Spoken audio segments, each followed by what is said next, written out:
My name's Vicki. I brought my son here to learn how to march on Washington. He's into theology, he's not into religion, and I think it's great for him to come and learn how to march on Washington and get into a cause and have a cause to hang out with a bunch of people and learn how to be politically assertive.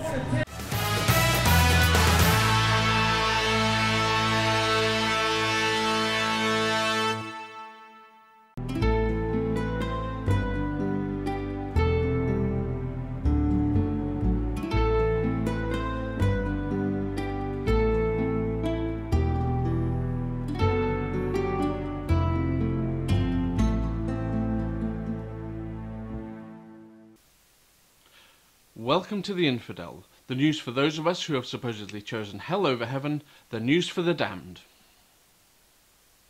Reprisal killings erupt in Nigeria following Boko Haram's latest triple bombings. Boko Haram, whose name means Western education is sacrilege, has claimed responsibility for the actions of 3 suicide bombers in Kaduna, Nigeria. The coordinated attacks occurred within less than an hour of each other and targeted Christian worshippers as they attended church services. This is the 3rd weekend in a row that Boko Haram has claimed responsibility for killing innocent churchgoers. Initially, the death toll was tallied at 21, but has now grown to over 50 as reprisal killings have erupted in the region. The recent increase in attacks by the Islamic terrorist group has forced Christian churches to improve their security to an even greater level. Police spokesman Frank Marr said that the church's actions have helped keep the death toll relatively low by stopping the attackers from reaching their desired location prior to detonation. As the word spread of the attacks, young Christians took to the streets in violent protests, stopping motorists and harassing those passing by. Reports indicated that a mosque in the predominantly Christian area was set ablaze. Police report that over 1,000 Muslims took refuge at various police stations during the reprisal attacks. Information from the area seems to indicate widespread violence, but officials refuse to give exact details on how many deaths have occurred on either side. The long history of attacks and counterattacks have taught officials to release little detailed information, fearing it will prompt more revenge killings from both sides. The Nigerian Red Cross reports that most of the reprisal victims were petty traders and transport drivers who are presumed to be Muslim. The state government had issued a 24-hour curfew on Sundays, but has now reduced it to a dawn till dusk curfew. Boko Haram has been linked to the terror-style deaths of over 580 people so far this year, in its attempt to coerce the people of Nigeria and the Nigerian government to support Sharia law. Whether to tax or not to tax? A recent study challenges the United States' current policy of granting tax exemptions to religious organizations. Conducted by Ryan Cragen, an assistant sociology professor at the University of Tampa, Florida, and 2 of his students, the study reveals that these laws could represent a loss of $70 billion or more for the government.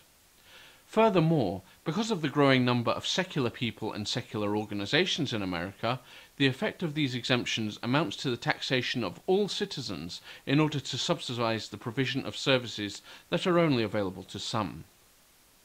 Tax laws are complicated and have been around for a very long time, but politicians do not wish to uproot them entirely.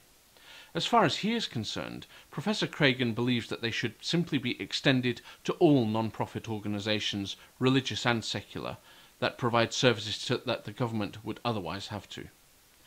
Despite this, and in light of many failed attempts to bring true religious equality to the taxation system, the president of Americans for Religious Liberty, Ed Doer, opined that today's political climate, no such change is likely to occur.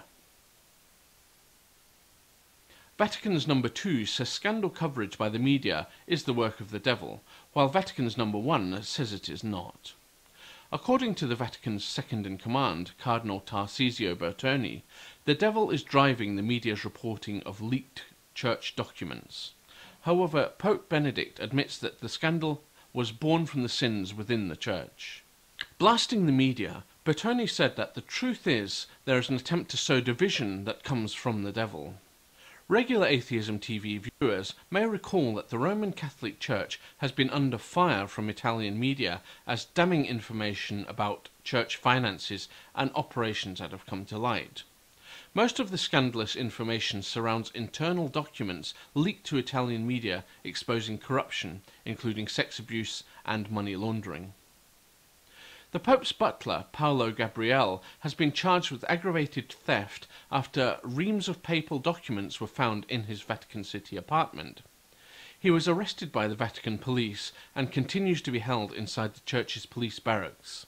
However, the Pope is gracious enough to allow Mr. Gabriele out on Sundays to attend Mass. Meanwhile, the scandalous activity of the Catholic Church continues. The War on Nuns. The conflict continues between American nuns and the Vatican over the radical feminist theme. The conflict continues between America's largest organized group of nuns and Roman Catholic Church officials. The Leadership Conference of Women Religious represents approximately 45,000 nuns across the United States. The group has been under investigation by the Vatican since 2008 for what church officials feel are actions not consistent with doctrine. The investigators contend that the LCWR is not following the Vatican's core teachings on abortion, marriage and homosexuality, while promoting what they refer to as certain radical feminist themes. Sister Pat Farrell, who is president of the LCWR, called the charges unsubstantiated and questioned why merely asking about church doctrine should be seen as rebellious. The harsh assessment made by the investigators has resulted in sanctions being placed on the women and has inspired some people to regard the Vatican's reaction as a war on nuns. Officials have sent an archbishop and 2 bishops to scrutinize all of the LCWR's actions and evaluate every publication issued from now on. After a difficult meeting with the Vatican Orthodoxy office in Rome, Sister Farrell said that she did not feel hopeful about the future. She added that she does not think the Church provides a healthy environment where Catholics can search for answers about their faith without fear. Farrell also explained that her organisation would decide its next steps in regional meetings and would come to a decision during the National Assembly in August. Atheist Roundtable, a gathering place for rational people. Funny pictures and videos. Profound atheist quotes. The religious going crazy. The latest news. World domination. Casual discussions. Baby eating. The ultimate forum for a lively dialogue. Come join the fun at atheistroundtable.com.